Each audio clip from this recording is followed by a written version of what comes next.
വേറൊരു പാട്ട് പാടിക്കുന്നു. അതെന്താ? 313 ബദരീങ്ങളെ സംബന്ധിച്ച് മഹാനായ മടവൂർ ശൈഖുനയുമായി ബന്ധപ്പെടുത്തിയ ഒരു പാട്ട്.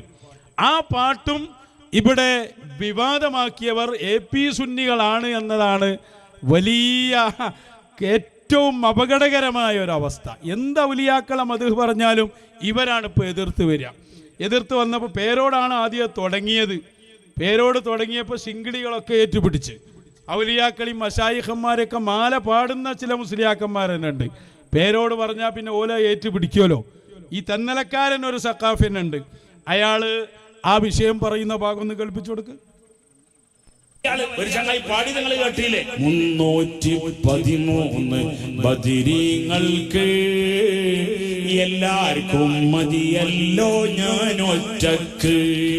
നിങ്ങൾ പാട്ടിട്ടില്ലേ? കേട്ടിട്ടില്ലേ?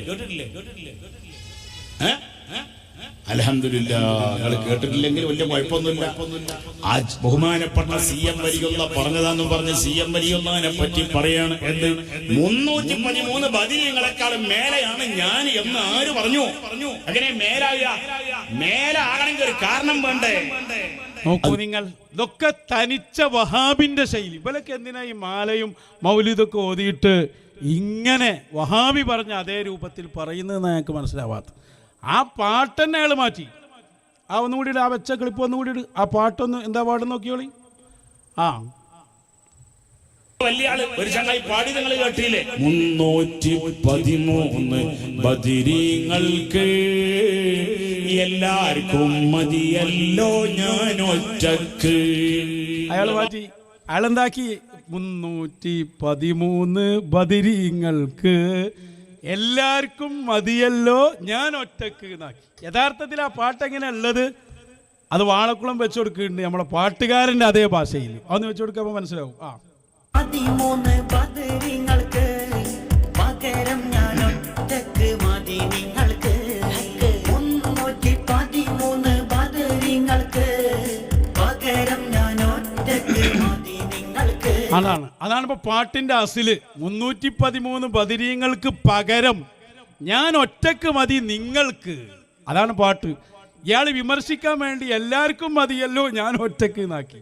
എന്നിട്ട് ഇയാളൊരു വിശദീകരണവും 313 ബദരീങ്ങളിൽ മേലെയാണ് മടവൂര് എന്നാ പറഞ്ഞത്.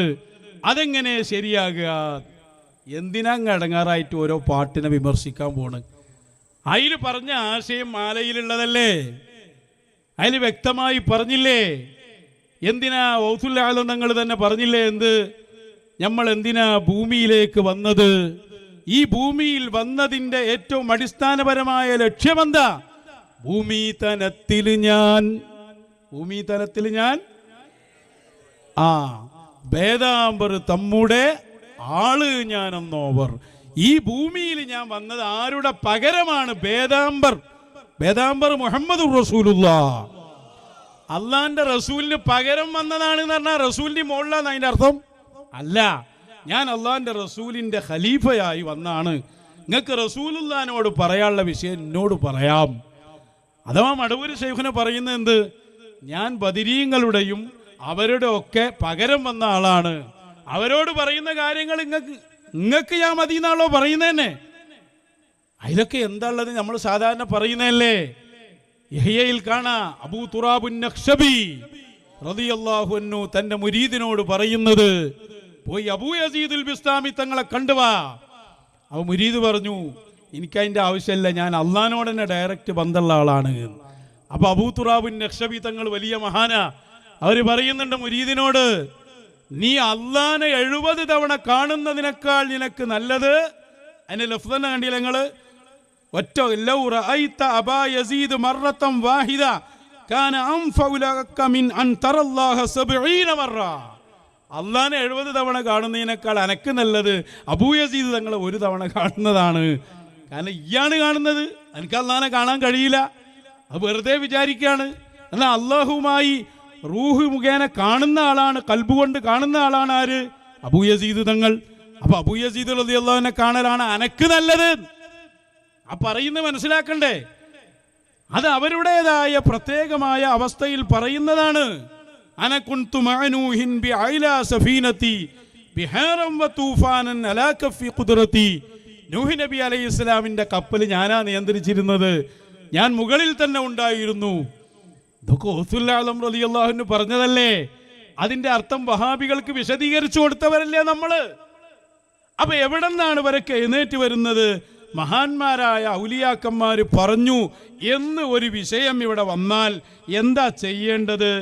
അതാണ് സൈനുദ്ദീൻ മഖ്ദൂം തങ്ങളുടെ അദ്കിയായിൽ പച്ചയായി പറഞ്ഞു തന്നത്. വജ്ജിഹ് കലാമൽ ഖൗമി ഗൈറ മുഖത്തിഇ. ഒരു മഹാൻ പറഞ്ഞു, ഒരു വലിയ പറഞ്ഞു, അല്ലെങ്കിൽ ഒരു ശൈഖ് പറഞ്ഞു എന്ന് ഒരു വാക്ക് പറഞ്ഞാൽ എന്ത് ചെയ്യണം? തെറ്റാണത് എന്ന് പറയാൻ പാടില്ല. പിന്നെ അതിന് നല്ല വ്യാഖ്യാനങ്ങൾ കൊടുക്കണം. ഇതാണ് ഉലമാഇന്റെ ജോലി. അതാണ് മുഹിയുദ്ദീൻ മാല തെറ്റാണെന്ന് KM മൗലവിയും അലവി മൗലവിയും ഒക്കെ വാദിച്ചപ്പോ മഹാനായ ശംസുൽ ഉലമ EK ഉസ്താദ് വളരെ ശക്തമായി ഇവിടെ തെളിയിച്ചു.